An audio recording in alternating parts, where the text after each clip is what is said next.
There is a horrifying creature in the woods. I used to love hiking alone in the woods.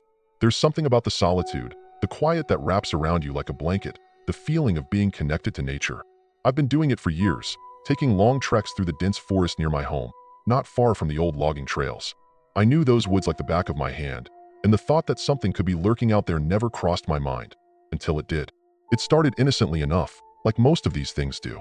It was late autumn, just before the first snowfall, and I decided to take a longer hike than usual. The kind that lasts for hours, where you lose track of time and forget about the world. I had my pack, my water, my trusty knife in case of emergency, and of course, I made sure my phone was fully charged in case I got lost. The sun was low as I entered the tree line, and the forest was already whispering. It was a soft, rustling kind of noise, the wind through the branches, the leaves crunching underfoot. About 2 hours into my hike, the atmosphere began to shift. The air turned heavier, colder, and an unsettling stillness took over the woods. I stopped for a moment to look around. The breeze had died down entirely, and I noticed the usual sounds of birds and rustling animals had gone silent. It felt wrong, but I shrugged it off. I've heard the stories, how certain woods get quiet before a storm, how animals flee when they sense something dangerous. But this was different. I pushed on, trying to ignore the creeping unease that was starting to settle in my chest. A little while later, I stumbled upon something unusual, a small clearing I didn't recognize. There was a stump in the middle of it, large and gnarled, as though it had been there for decades. It wasn't the stump that caught my attention, though. It was the faint, barely noticeable markings carved into the bark. I crouched down to get a closer look. They were strange symbols, like nothing I'd ever seen before. Not runes or anything resembling an ancient language, but something far more primal, like scratches, jagged and uneven.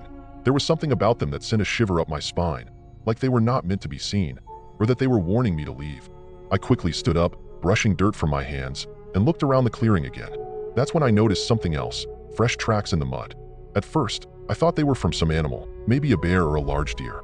But as I studied them more closely, I realized they didn't make sense. The tracks were too wide, the claws too deep. They didn't resemble anything I'd ever seen before. They were elongated, almost like human prints, but wrong. The toes were too long, too splayed, and the indentation in the ground was far too deep for something that small. Suddenly, I heard it, a low, guttural growl from somewhere behind me. It wasn't an animal's growl, though. It wasn't the roar of a bear or the snarl of a wolf. It was something else, something deeper, more primal. My heart began to race. I turned quickly, scanning the woods around me, but there was nothing. Just trees, just shadows. But I knew something was there. I took a few slow, careful steps backward, trying to keep my calm. I knew if I ran, I'd be more likely to provoke whatever was watching me. But as I backed away, the growl came again, louder this time, followed by a series of snapping twigs from somewhere in the distance, coming closer. Panic gripped me, and I turned to leave the clearing, but as I did, I caught sight of something that made my blood run cold. Between the trees, barely visible through the underbrush, was a shape. Tall, too tall for a man.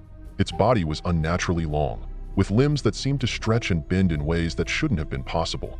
It stood there, motionless, watching me.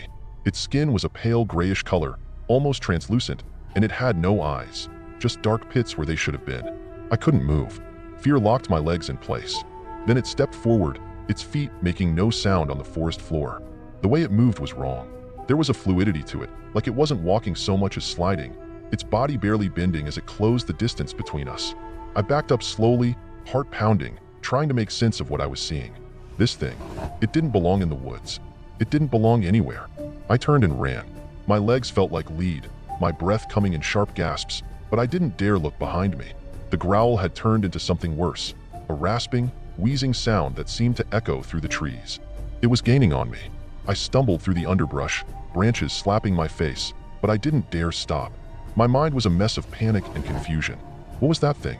Where had it come from? I had to get out of the woods. I had to. I hit something. Hard.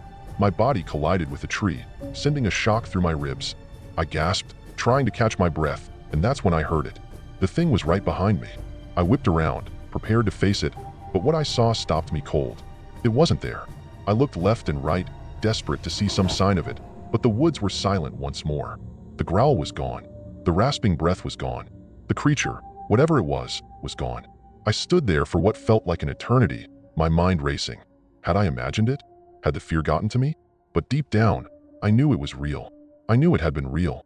With my heart still hammering in my chest, I took off again, this time not stopping until I reached the edge of the woods. I don't know how long I ran, but by the time I burst through the trees and stumbled into the open field, I was out of breath and shaking uncontrollably. I didn't look back. That was days ago. I haven't gone back to the woods since. I've told no one about what happened, but I can't forget the feeling of something watching me, following me, waiting. And every time I close my eyes, I see those dark pits where its eyes should have been. I don't know what it was, but I know this. It's still out there, waiting. And if you ever decide to take a walk in those woods, remember, some things are better left undisturbed. Some creatures were never meant to be seen, and some things don't stay hidden for long.